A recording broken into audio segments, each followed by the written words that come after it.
Pendant des années, en fait, quand la maladie est latente, on va voir, selon l'organe qui nous dérange, un gastro-entérologue pour les problèmes digestifs, un allergologue pour les flushs, les urticaires ou un dermatologue. Et finalement, moi en tout cas en ce qui me concerne, le jour où les symptômes sont devenus bruyants, j'ai dû être hospitalisée en néphrologie. Et à partir de là, comme on a vu qu'il y avait d'autres choses qui n'allaient pas, on m'a envoyée en médecine interne. Et donc c'est en médecine interne qu'au fil des symptômes et de l'évolution de la symptomatologie, ils se sont dit « Ah, il faudrait peut-être quand même aller voir un centre de référence concernant les pathologies mastocytaires ». Et c'est comme ça du coup que je suis suivie depuis par mon centre de référence à Necker.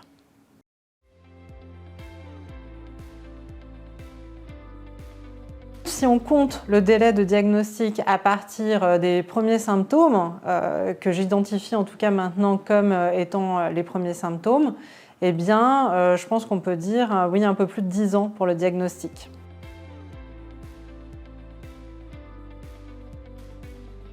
L'errance diagnostique, c'est très compliqué parce que ça induit alors déjà une souffrance physique, parce que pendant tout ce temps-là, le corps n'est pas soigné correctement, de manière adaptée, avec le bon traitement.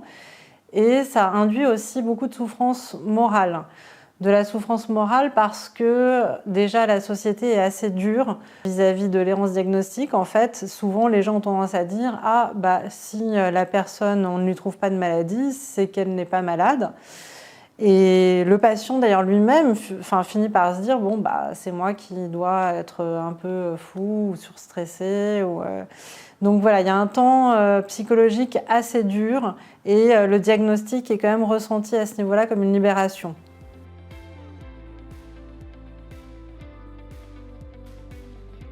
L'un des plus gros problèmes de cette maladie, mais comme dans beaucoup de maladies chroniques, c'est le caractère imprévisible, notamment de l'état de fatigue dans lequel on va être potentiellement, donc soudainement, en pleine journée, et où là vraiment il y a un mécanisme, je dirais on-off, et le corps s'éteint. Et là le problème c'est que on est obligé d'annuler tout ce qu'on a prévu.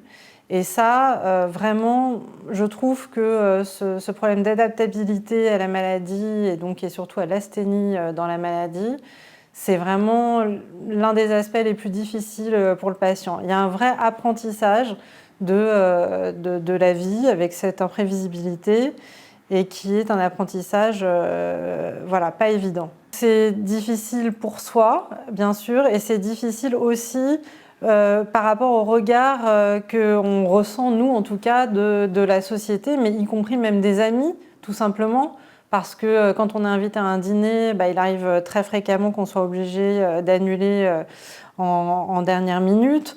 Et ça, du coup, on finit par se dire je vais arrêter de prévoir des choses parce qu'en fait, à chaque fois que je dis oui, finalement, j'incommode les gens, et donc mes amis en l'occurrence, et donc il vaut mieux que je ne prévoie rien et que je resterai chez moi.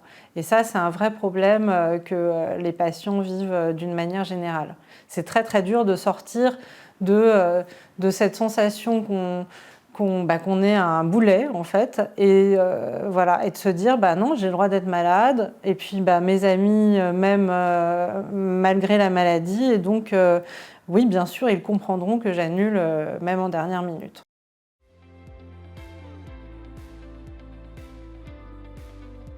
Alors, sur le plan professionnel, c'est également extrêmement difficile.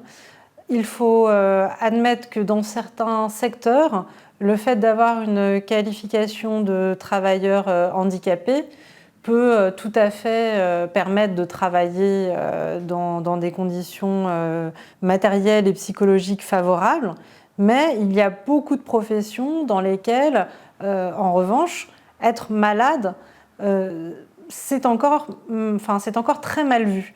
Et même le malade lui-même se sent de toute façon devenir presque même inutile pour le marché du travail.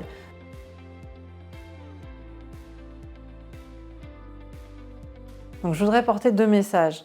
Le premier message, c'est qu'il faut faire sortir la maladie de l'anonymat. Alors pour ça, notre association est actuellement en lien avec les centres de référence pour construire une campagne de communication destinée à mieux faire connaître la maladie. Et le deuxième message, ce serait de faire sortir le malade lui-même de l'anonymat.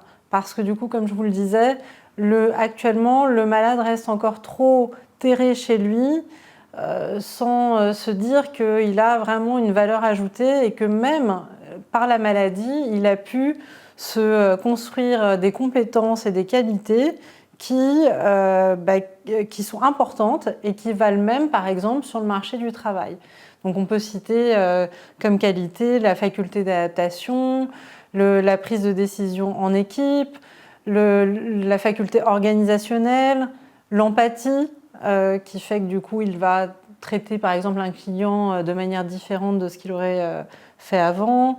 Et pour conclure, je voudrais dire aux patients de surtout ne pas perdre espoir et de bien comprendre qu'une fois qu'ils sont dans le bon sillon, c'est-à-dire pris en charge par le centre de référence, et bien à partir de là, on va leur proposer différents traitements qui vont permettre une vraie amélioration de la qualité de vie.